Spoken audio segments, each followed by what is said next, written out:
चीन दूसरे ममालिक के अंदरूनी मामलात में मुदाखलत। चीन की तरक्की दुनिया के लिए मस्बत कदम है। सदर आसिफ अली जरदारी का चीनी मीडिया को इंटरव्यू। कहा, गुज़श्ता चंद दहाइयों के दौरान चीन की तेज़ रफ्तार तरक्की और तब्दीली ने बहुत मुतासिर किया। चीन का उरूज मस्बत पेशरफ्त है, इससे खौफजदा होने की ज़रूरत नहीं। सदर मुमलिकत ने पाक चीन दोस्ती, इक़्तिसादी और सिफारती ताउन को मज़ीद गहरा करने पर जोर दिया। अफगान तालिबान बदस्तूर कलदम तहरीक तालिबान पाकिस्तान की मदद कर रहे हैं। अक़वाम मुत्तहिदा ने भी पाकिस्तानी मौक़िफ़ की तायद कर दी। होशरुबा इंकिशाफात पर मबनी रिपोर्ट जारी। अक़वाम मुत्तहिदा की रिपोर्ट के मुताबिक अफगान तालिबान कलदम TTP की माली और लॉजिस्टिक मदद कर रहे हैं। अफगान तालिबान कलदम TTP को माहाना $43,000 फराहम कर रहे हैं। पंजाब पाकिस्तान का ज़र पावर हाउस बन गया। जदीद ज़राअत में पंजाब के किसानों का कायदाना किरदार काबिल तहसीन है। Army chief general Asim Munir का चोलिस्तान में ग्रीन पाकिस्तान मंसूबे की इफ्तिताही तकरीब से खिताब। कहा, फ़ौज मुल्की मुआशी तरक्की के अमल में भरपूर हिमायत जारी रखेगी। वज़ीर आला पंजाब मरियम नवाज़ ने कहा, पंजाब में आज जदीद ज़राअत के इनकलाब की बुनियाद रख दी। साबिक विफाकी वजीर फवाद चौधरी और रहनुमा PTI शोएब शाहीन में झगड़ा। फवाद चौधरी ने शोएब शाहीन को थप्पड़ मार दिया, जिससे वो नीचे गिर गए। दोनों ने एक दूसरे को गालियां भी दी। लड़ाई अडयाला जेल रावलपिंडी के गेट नंबर 5 पर हुई।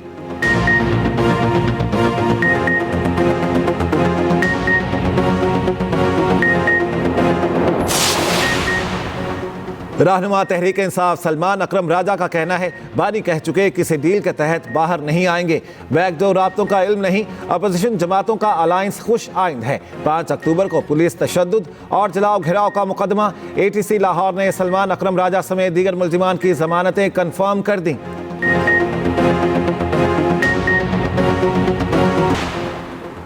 पंजाब पाकिस्तान का ज़र पावर हाउस बन गया। जदीद ज़राअत में पंजाब के किसानों का कायदाना किरदार काबिल तहसीन है। Army chief general Asim Munir का चोलिस्तान में ग्रीन पाकिस्तान मंसूबे की इफ्तिताही तकरीब से खिताब। कहा, फ़ौज मुल्की मुआशी तरक्की के अमल में भरपूर हिमायत जारी रखेगी। वज़ीर आला पंजाब मरियम नवाज़ ने कहा, पंजाब में आज जदीद ज़राअत के इनकलाब की बुनियाद रख दी।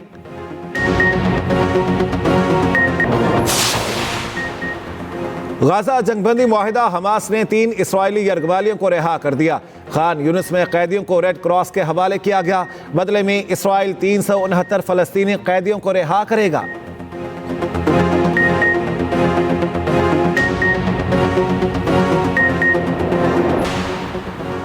वज़ीर आला सिंध की ज़ेर सदारत सूबाई काबीना का इजलास। मुख्तलिफ निकात पर गौर, अहम फैसले किए गए। दूसरी जानिब मुराद अली शाह ने कराची में तकरीब से खिताब करते हुए कहा, सेहत के शोबे की मजीद बेहतरी के लिए इक़दामात उठा रहे हैं। कराची का जिना अस्पताल दुनिया के 10 बेहतरीन तकनीकी मराकज़ में शामिल है। जिना अस्पताल में पाकिस्तान भर के मरीजों का मुफ्त इलाज किया जाता है।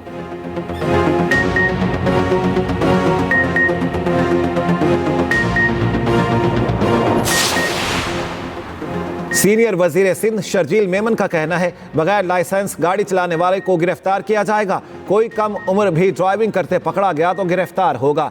बगैर रजिस्ट्रेशन के चलने वाली गाड़ियों को पकड़ा जाएगा। काबीना ने यूनिवर्सिटीज बिल पर गवर्नर सिंध के एतराज़ात को मुस्तरद कर दिया। पीर से असले की नुमाइश पर मुकम्मल पाबंदी होगी।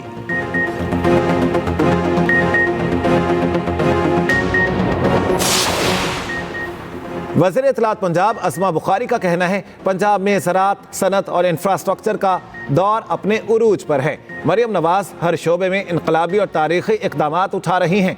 हकीकी मानों में फूड बास्केट सूबा बनाने पर तेज़ी से काम जारी है। मरियम नवाज़ पंजाब के तमाम अज़ला में बिला तफरीक लोगों को रिलीफ दे रही हैं।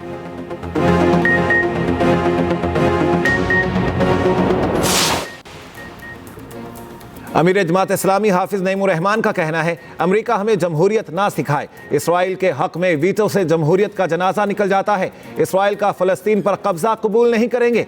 इसराइल 7 अक्टूबर को हार चुका है, इसीलिए निहत्ते लोगों पर बमबारी कर रहा है।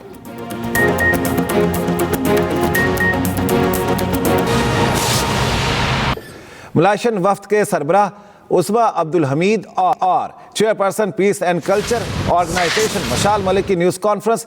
आपको ये बता दें कि इस सिलसिले में अज़मी अब्दुल हमीद का इस सिलसिले में कहना है कि भारत की तरफ से मकबूजा कश्मीर में इंसानी हुकूक की खिलाफ वर्जियों पर तशवीश है। कश्मीरियों की जद्दोजहद आज़ादी हिमायत जारी रखेंगे। मशाल मलिक का कहना था, भारत मकबूजा कश्मीर में नस्ल कुशी कर रहा है। रियासत दहशत गर्दी के साथ अदालती दहशत गर्दी भी की जा रही है।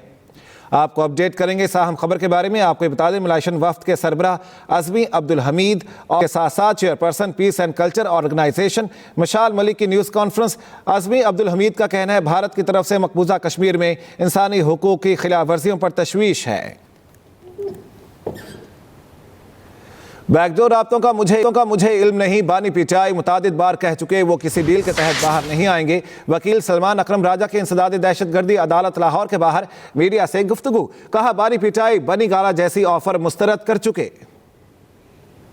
खान साहब का बिल्कुल वाज़ेह मौक़िफ़ है कि वो किसी डील की बुनियाद पे बाहर नहीं आएंगे। वो आइन और कानून की सरबुलंदी के लिए जेल में हैं। आइंदा भी उनको रहना पड़ा तो वो रहेंगे। वो अपने हर कारकुन की आज़ादी चाहते हैं, उसके बाद ही वो बाहर निकलेंगे। लिहाजा ये डील वगैरह की बात, बनी गाला की बात वो मुस्तरद कर चुके हैं। हम कानून आइन की जंग लड़ेंगे और कानून और आइन की बुनियाद पर ही बाहर आएंगे। इंशाअल्लाह आगे हम अपनी जद्दोजहद जारी रखेंगे और आप देखेंगे कि अवाम की एक पहले से कहीं बड़ी तादाद जो है वो अब इस तमाम निज़ाम से नाला है। वो इस निज़ाम के खिलाफ उठने को तैयार है और वो उठेगी। 20वीं desert Cholistan international jeep rally का 5वां दिन। आज की कैटेगरी में 72 रेसर्स हिस्सा ले रहे हैं। ट्रक रेस के अलावा ऊंट रेस भी होगी। मजीद जानते हैं मियां अजीज से। 20वीं desert Cholistan international jeep rally का आज 5वां दिन है। स्टॉक कैटेगरी में आज 72 के करीब जो हैं रेसर हिस्सा ले रहे हैं, जिनमें 2 ख्वातीन भी शामिल हैं। ये 216 मीटर का दुश्वार गुजार रास्ता तय करते हुए बजनोट पहुंचेंगे।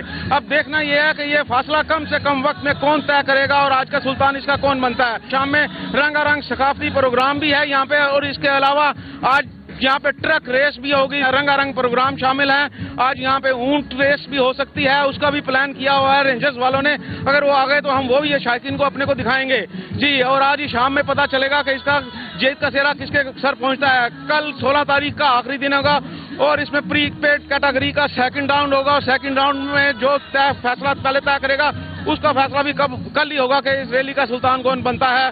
और डर्ट बाइक के मुकाबले भी कल ही होंगे जी। और आपको बताते हैं, चीन ने 9वीं एशियन विंटर गेम्स जीत ली। मेजबान एथलीट्स ने 32 गोल्ड मेडल समेत 85 गोल्ड मेडल्स हासिल किए। चीन के शहर हार्बिन में जारी विंटर गेम्स बाज़ाब्ता तौर पर ख़त्म हो गई। एथलीट्स ने परेड में हिस्सा लिया और शायकीन को अलविदा कहा। तकरीब में म्यूजिकल और डांस परफॉर्मेंस भी पेश की गई। जनूबी कोरिया 16 गोल्ड समेत 45 मेडल्स के साथ दूसरे, जापान 10 गोल्ड मेडल समेत 37 मेडल्स के साथ तीसरे नंबर पर रहा। कजाकिस्तान चौथे, जबकि फिलिपाइन और उज़्बेकिस्तान 5वीं पोजीशन पर रहे। सऊदी अरब 2029 में अगले एशियाई सरमाई खेलों की मेजबानी करेगा।